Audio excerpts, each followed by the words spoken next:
What is the proper mood we should have when we go into holy places? Well, it's the same mood we have anywhere else. How can I serve Krishna? How can I serve the Vaishnavas?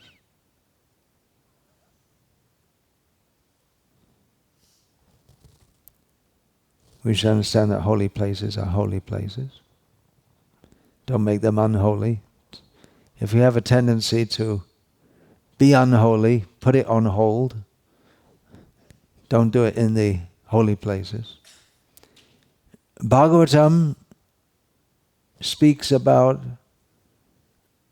how we should enter holy places. What should we do there? Who knows?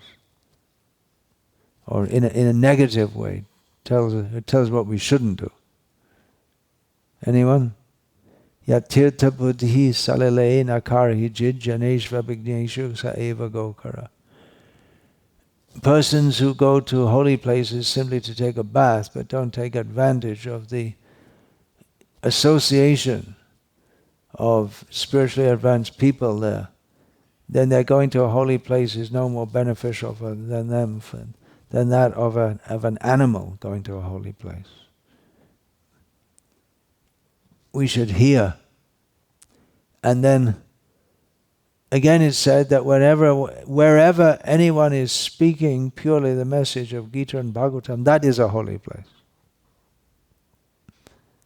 So we may not need to fly halfway around the world to go to a holy place. Anywhere where you can hear the message of Bhagavad-gita and Bhagavatam, that is a holy place. And the mood we should have, we can hear from saintly people what our mood should be. In material consciousness, our mood is Ishvaro aham bhogi. I'm the boss here. Everything is meant for my enjoyment.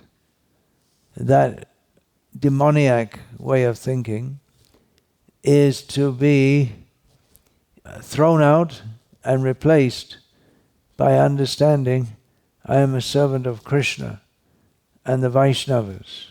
Gopi Bhatur Padakamalaya Dasa Dasanu Dasaha. The servant of the servant of the servant of the lotus feet of the maintainer of the gopis. So this should be our attitude, and that we imbibe by hearing from devotees who are moving holy places. Who knows that verse? About moving holy places. Yeah. Tirthakovanti tirthani svantastena gadabrita.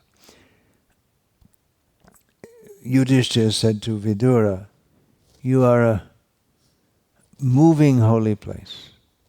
You go to holy places to make them holy, because in your heart is Krishna.